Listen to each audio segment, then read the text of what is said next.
Chers managers, bonjour. Je suis Julien Godefroy, consultant et formateur en management. Pour progresser facilement dans votre management, je vous invite tout de suite à télécharger gratuitement mon e-book de plus de 40 conseils pour engager vos équipes. Vous trouverez le lien dans la description. Pensez aussi à vous abonner à ma chaîne YouTube pour consulter mes dernières vidéos.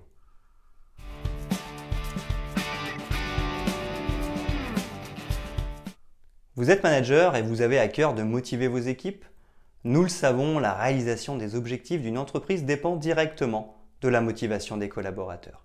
Il ne faut donc pas la négliger. C'est pourquoi l'étude de la pyramide de Maslow sera un atout dans votre management. Certes, il existe de nombreuses méthodes pour stimuler et impliquer les individus au travail, mais avant de les mettre en place, il est important d'analyser et de comprendre les besoins humains. À travers la théorie de Maslow, vous allez voir quels sont les besoins fondamentaux des individus, que ce soit au travail ou dans la vie de tous les jours. Vous pourrez alors adapter votre management afin de satisfaire au mieux ces besoins et ainsi obtenir des équipes motivées. Et comme les recettes miracles n'existent pas, nous parlerons de l'intérêt de cette théorie mais aussi de ses limites.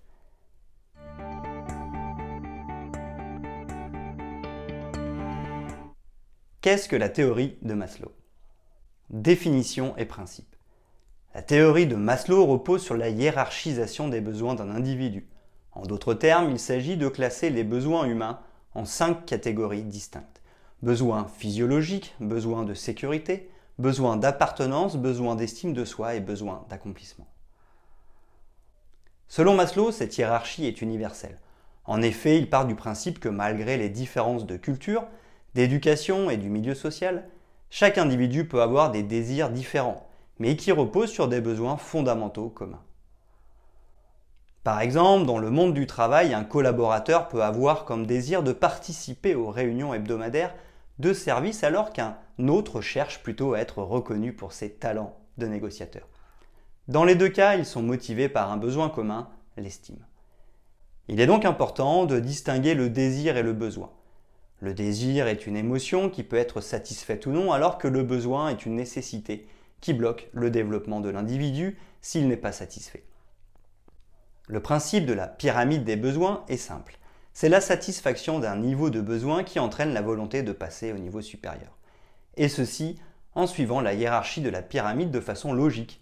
En effet, un individu cherche d'abord naturellement à répondre à ses besoins primaires avant de vouloir réaliser ses besoins sociaux.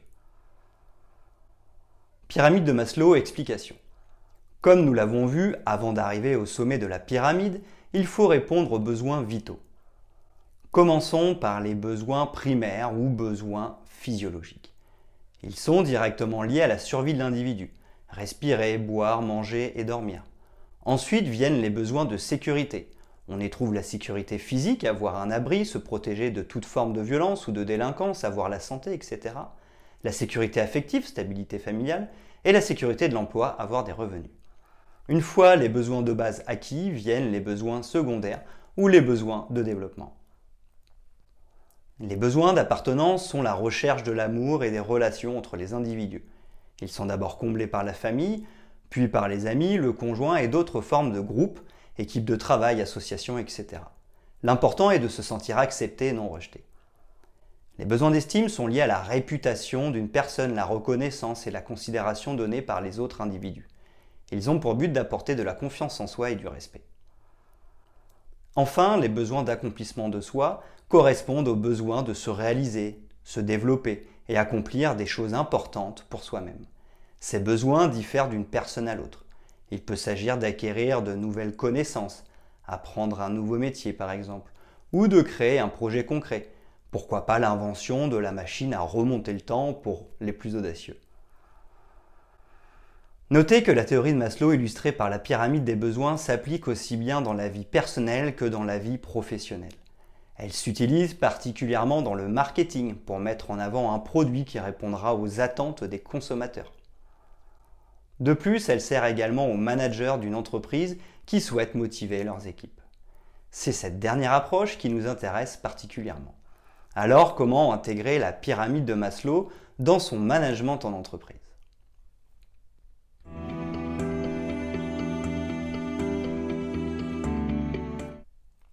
La pyramide de Maslow s'adapte au management d'équipe.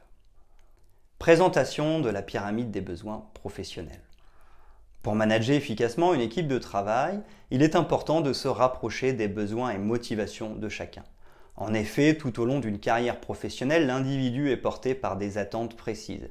Comme les besoins personnels, ces attentes évoluent au fur et à mesure que les paliers sont atteints. Dans cette nouvelle analyse, nous cherchons d'abord à comprendre pourquoi nous travaillons et ensuite ce qui nous procure du plaisir en travaillant. Nous avons donc imaginé une approche différente de la pyramide de Maslow. Tout d'abord, le besoin de stabilité. Il se traduit par une sécurité financière, montant du salaire, et une stabilité contractuelle, contrat CDI. Ensuite vient le besoin d'implication. Il s'agit de l'intérêt que le collaborateur porte à son travail. Puisque nous passons beaucoup de temps au travail, il est important d'avoir un métier que nous jugeons intéressant. Le fait de trouver un sens à son travail permet de s'impliquer davantage. Le besoin de reconnaissance professionnelle s'apparente au besoin d'estime. En effet, être reconnu par son manager ne flatte pas seulement son ego, il valorise aussi la confiance en soi et favorise la prise d'initiative du collaborateur. C'est alors que le besoin de créativité apparaît. Le fait de se sentir reconnu encourage l'individu à expérimenter de nouvelles pistes et donc de créer de nouvelles idées. Il n'est pas freiné par la peur de l'échec car le manager reconnaît déjà ses talents. Enfin, le besoin de dépassement intervient en bout de chaîne. Il s'agit d'accroître ses connaissances professionnelles, se perfectionner dans un domaine ou même d'atteindre des objectifs particulièrement difficiles. Application de la théorie de Maslow en tant que manager. Afin de manager vos collaborateurs à travers la pyramide des besoins professionnels, vous devez suivre 3 étapes essentielles. Identifier les besoins satisfaits et les besoins insatisfaits des collaborateurs, adapter votre management en fonction des résultats, suivre l'évolution de la satisfaction des besoins. La première étape nécessite de prendre du recul et de se poser une simple question. Que faire pour que mon équipe se plaise et s'épanouisse au travail ? Soyez à l'écoute de vos équipes et échangez régulièrement avec eux. Vous pourrez alors détecter si les collaborateurs recherchent la sécurité de l'emploi, le développement d'un esprit d'équipe ou encore la réalisation d'objectifs ambitieux. Une fois cette première analyse faite, vous devez vous demander si ces besoins sont satisfaits ou non. Pour satisfaire les besoins non assouvis, vous devez adopter une posture managériale cohérente. Adaptez votre management en fonction des besoins de vos collaborateurs, soyez flexible et perspicace. Pour ce faire, n'hésitez pas à utiliser des outils de management variés, brainstorming, intelligence collective, team building, etc. Enfin, la dernière étape consiste à suivre la hiérarchie des besoins et leur évolution au fil du temps. En effet, nous avons vu que lorsqu'un collaborateur parvient à répondre aux besoins exprimés, il passe tôt ou tard aux besoins supérieurs. Il est donc important de se tenir à jour de la situation de vos équipes. Pour cela, privilégiez le feedback.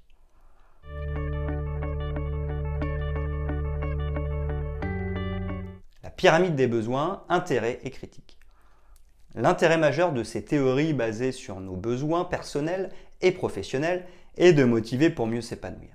On parle aussi de théorie de la motivation. Grâce à la pyramide de Maslow, votre management n'est pas seulement tourné vers les intérêts de l'entreprise. Il s'oriente d'abord vers les intérêts de vos équipes pour ensuite atteindre plus sereinement les objectifs professionnels.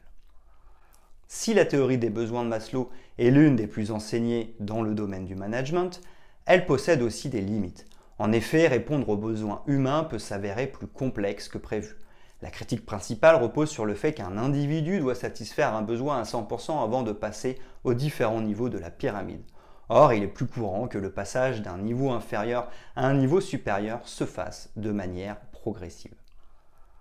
Par exemple, un travailleur qui n'est satisfait qu'à 85% de son salaire peut très bien susciter l'envie d'avoir des missions qu'il juge intéressantes pour lui, ou encore un collaborateur qui n'obtient que 70% de satisfaction sur l'esprit d'équipe de l'entreprise peut vouloir chercher à se dépasser. De plus, le fait de hiérarchiser les besoins est aujourd'hui critiqué car chaque individu est différent. Il est donc recommandé d'apporter une certaine flexibilité à cette étude. Vous savez désormais que la pyramide de Maslow s'interprète dans la vie quotidienne d'un individu mais aussi dans sa vie professionnelle. Lorsqu'elle est abordée avec flexibilité, la théorie des besoins devient un véritable outil de management. Satisfaire ses besoins et les besoins de ses équipes permet au manager de viser juste. Vous allez créer une véritable relation d'échange et ainsi motiver vos équipes. Vous détenez alors la clé de l'épanouissement.